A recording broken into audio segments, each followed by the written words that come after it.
घोड़ा घास से यारी करेगा तो खाएगा क्या? बताओ। सब आते हैं रिश्ता निकालने। भाई ये जरा सा काम कर देना, मेहनत तुम करो। कुछ कुछ लोग तो ऐसे तक हैं, अपने कमीशन पे कपड़े लेते हैं, ब्लाउज हमसे ज़्यादा मांगते हैं। बताओ, मेहनत करें हम, फ्री में ले जाएं वो। यार घोड़ा घास से यारी करेगा तो खाएगा क्या? तो भाई ये बिजनेस है, मेहनत का लेते हैं, हराम का नहीं लेते। तो गाइस अगर अच्छी लगी हो मेरी बात तो एक लाइक शेयर कमेंट जरूर कर देना मेरे लिए। और इसमें डाल रही हूँ मैं रबड़, देखो, और सिलाई मैंने कर दी है चारों तरफ। हेलो गाइस, आप लोग कैसे हैं? अच्छे होंगे, बढ़िया होंगे। तन्नू जा रही है कन्या खाने के लिए, नहा के आ गई। तो तन्नू जा रही है कन्या खाने, और इसमें पाउडर भी नहीं जल्दी में निकल रहा है क्योंकि वो आई थी लेने कन्या खाने के लिए। तो वो लौट गई हैं, उनका बेटा आएगा उन बिट्टी को लेने के लिए, कन्या के लिए। हमारे मोहल्ले में कन्या बहुत कम मिलती हैं, तो तन्नू 2-3 घर जाएगी कन्या खाने। तन्नू को लोग ले जाएंगे क्योंकि इसका भाई तो गया है स्कूल। तो कन्या देखो रूठ रही है, कितना जोर मचल रही है। तो मैं इसको जीन्स पहना रही हूँ, तो ये बहुत जिद कर रही है। देखना मांग कितनी मुश्किल से कड़वाती है, कितना रोती है, इतना तंग कर लेती मुझे सच में। कोई बात नहीं, लेकिन मुझे बहुत अच्छा लगता है बेटी को तैयार करने में, अच्छे कपड़े पहनाने में। तो मैं तन्नू को तैयार करके कह रही हूँ चल बाहर घुमा ला रही हूँ। तो देखो मैं अब पीको की मशीन तो सही है हमारी, लेकिन हमारी सिलाई की मशीनें ख़राब है, तो उसको सही करूँगी। तन्नू को मैंने रुमाल दे दिया है, और देखो ये उंगली पीने लगती है बार बार, मैं इसकी निकाल देती हूँ। और तन्नू को मैंने दे दिया है रुमाल। तन्नू रुमाल लेके जाएगी, भैया लेने आ गए हैं तन्नू को। तो ये पड़ोस की दीदी है, उनका बेटा लेने आया तन्नू को कन्या खाने के लिए। तो मैंने थोड़ी सी क्लिप बना ली तन्नू की, और तन्नू को ले गए हैं कन्या खाने के लिए। अब मैं फ्री हो गई हूँ, तो मैं सोच रही हूँ चलो सिलाई मशीन तब तक सुधार लेती हूँ, रात में ख़राब हो गई थी। तो गैस देखिए मैं पीको की मशीन के पास बैठ गई हूँ आके। अब देखना, तो मैं सिलाई की मशीन अपनी सही करूँगी। और मैं बता रही हूँ कि मैं बहुत थक जाती हूँ, पूरे दिन काम काम काम। तो ये तो मेरी पीको की मशीन है, धोखे से मेरे से उठ गई थी, लेकिन ये ठीक है मेरी, ये वाली सही है। तो मैं इसको हटा के अब मैं सिलाई मशीन ला रही हूँ खींच के, क्योंकि तन्नू जब तक कन्या खा के आएगी तब तक मैं इसको सही कर दूँगी मशीन को। तो आज पूरा वीडियो मेरा देख के जाना, क्योंकि आज मैं काम की चीज़ बता रही हूँ। तो यहाँ से ब्लॉग शुरू हो रहा है मेरा सिलाई मशीन का। तो देखना सुधारना, कौन कौन सीखना चाहता है, कैसे खोलते हैं हम इस चीज़ को। क्योंकि देखना कितना स्पीड में मैं खोलती हूँ, इसको खोल के लगा भी देती हूँ। इसमें धागा फंस जाता है, तब मशीन ख़राब हो जाती है। मिस्त्री के पास लेके जाओ, मिस्त्री बहुत पैसा मांगता है कि हम लोग इससे कमा भी नहीं पाते, उससे ज़्यादा वो लोग एक बार खुलवाई में 500-500 रुपये मांगते हैं।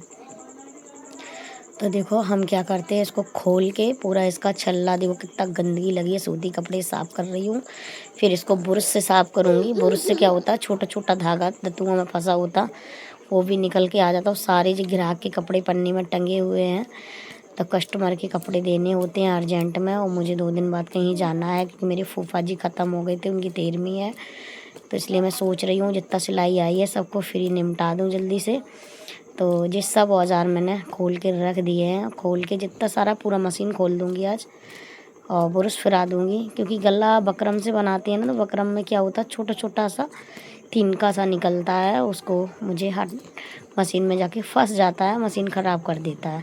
मशीन 1 महीने में 15 दिन में तो खुलनी ही होती है, क्योंकि वो भी ग्रीसिंग मांगती है, तेल वगैरह। तो देखो मैं इस बुरुश दिखा रही हूँ, इस बुरुश से करूँगी साफ मशीन को। किस तरीके से देखो मैं साफ़ करती हूँ, आप लोग भी इसी तरीके से साफ़ किया करो। ये दतुआ होते ना, इनमें फंस जाता है धागा वगैरह, कचड़ा। तो इसको साफ़ कर दिया है। साफ़ करके देखो मैं इसको यहाँ भी साफ़ करूँगी, क्योंकि यहाँ मेरी उंगली और कपड़ा नहीं पहुँच सकता है। बुरुश के छोटे छोटे पाए होते ना, वो पहुँच जाते हैं वहाँ तक।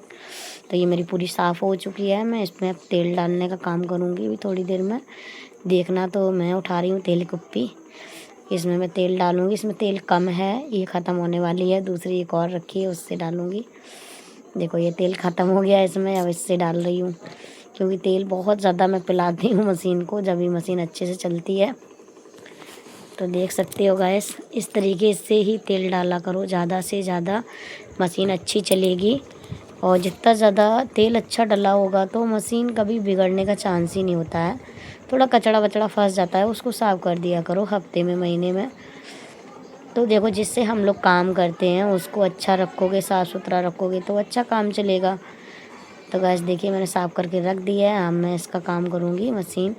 और यहाँ पे तेल डालना बहुत ज़रूरी होता है। यहाँ से हल्की मशीन चलती है, यहाँ तो मेन काम होता है, क्योंकि पहिया पे जो माल चढ़ती है वो यहीं से घूमती है। तो मैं पूरा मशीन में तेल डाल रही हूँ, कितना मन से तेल डाल रही हूँ, देख रहे हो। बराबर मैं आप लोगों से बात भी कर रही हूँ, लेकिन आप लोग देख सकते हो कि मैं चारों तरफ से मशीन को घुमा घुमा के तेल डाल रही हूँ।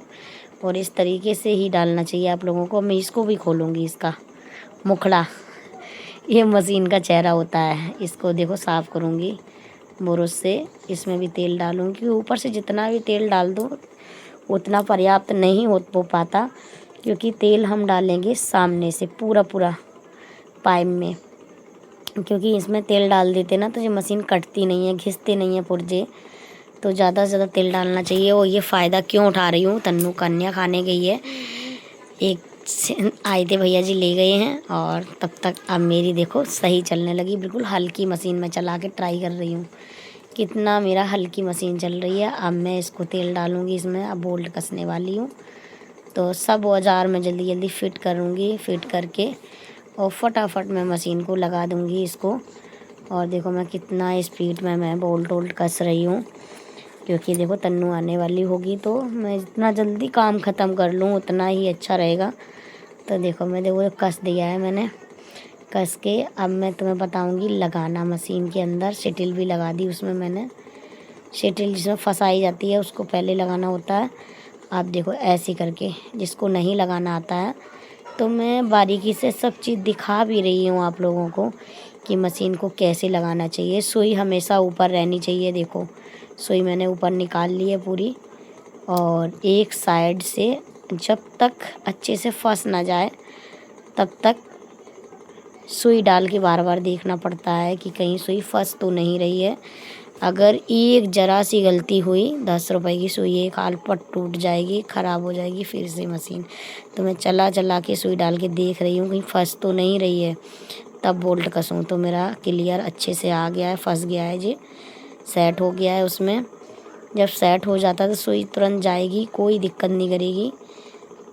और मैं इस तरीके से दोनों बोल्ट कस दे रही हूँ जो मेन है इसको संभालने वाले। और अच्छे से मैं इसको, क्योंकि मैंने ये सब चीज़ें कहीं सीखी नहीं है भाई, ये चीज़ें मैंने सिर्फ मुसीबत आई मेरे सर पर बेटी की, और मुझे मेरा मन है कि मैं कुछ कमाऊँ, कुछ अपना नाम भी कमाऊँ, अपनी बेटी को बेहतर ज़िंदगी दे पाऊँ। देखो रोने से क्या होगा, बहुत रोई मैं, 3 साल से बेटी की वजह से रो रही थी। लोग हंसी करते थे, अपने ही लोग कहते थे तेरी बेटी मर जाएगी, तू ठीक नहीं करा पाएगी। तो सच बताऊं भाई, मैंने वो चीज़ ठान ली कि मुझे कुछ करना है, मुझे कुछ करना है और तभी जीना है ज़िंदगी में। अगर मैं काम नहीं करूँगी तो मैं कैसे जीऊँगी, और मैं मेहनत करके जीऊँगी। तो इस तरीके से मैंने पूरी मशीन कस दी है। लोगों के बारे में मत सोचो, सिर्फ अपने बारे में सोचो, अपने बच्चों के बारे में सोचो।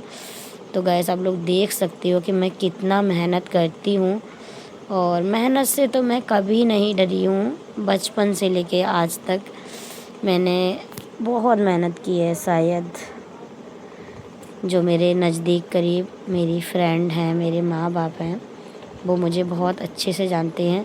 फ्रेंड भी मैं बनाती हूँ, दोस्ती भी करती हूँ। सच बताऊँ अगर संगत अच्छी है तो मैं साथ रहती हूँ, वरना तो मैं छोड़ देती हूँ। मैं किसी का, सच बताऊँ, मेहनत करती हूँ तो मैं अपने हिसाब से चलना मुझे ज़्यादा पसंद है। मैं किसी के हिसाब से मुझे बिल्कुल चलना पसंद नहीं है। मैं वो काम करती हूँ जो अच्छा काम हो। और मेहनत मैंने फिनिश कर दी है मशीन सही करके। तो मैंने हाथ करके आपको दिखा दिया है कि मशीन मेरा क्लियर हो गई। अब मैं सिटिल में धागा भरूंगी इसमें। अब मैं सोच रही हूँ कपड़े के लिए मशीन पैरदान पे पहुँचा दूँ। तो अब मैं तैयार कर चुकी हूँ। देखो कैसे मैं सिटिल में धागा फंसा रही हूँ, और जाके नीचे देखो सिटिल फंसाऊँगी कैसे फंसाती हूँ। मतलब आज पूरा क्लियर काम करके आप सबको दिखा दिया मैंने। तो 2-2 कुप्पी का तेल लग चुका है, ये मैं बता रही हूँ हंस के आप लोगों को। तो गैस और बोतलें भी साफ़ कर दे रही हूँ कपड़े से, क्योंकि और डक्की लगा दे रही हूँ ऊपर से, ख़राब ना हो जाए। तो काम जो भी करो अपना काम है, सफाई से करो, क्लियर करके रख दो, क्योंकि ये दोबारा फिर भी काम आएंगी बोतल, और मैं अच्छे से इनको स्लिप पे रख दूँगी। तन्नू मेरी आने वाली है कन्या खाकर, और तन्नू आ भी चुकी है। गाइस देखिए क्या क्या तन्नू लेकर आई है। और जिस मेरे बेटा का दोस्त है, और कन्या वहाँ खप रही होंगी, तो इन्हें भी ज़रूरत है कन्या की। तो ये मेरे घर सामान देने आई हैं, और दोबारा अपने घर पे भी लेके जा रही हैं कन्या खिलाने के लिए। और बाय बाय कर रही है। ये फ्रूटी लाई है, और क्या क्या लाई है मैं आपको दिखाऊंगी। वो तो चली गई दूसरे घर कन्या खाने। तो देखो क्या क्या लाई मैं दिखा रही हूँ। इसमें पन्नी में क्या रखा है, पूड़ी है, हलवा, जलेबी, दही और केला। और मेरी तबीयत ठीक नहीं थी, तो मैंने इसलिए इन साल नहीं खाई हैं। तन्नू दूसरे घर से भी खा के आ चुकी है कन्या।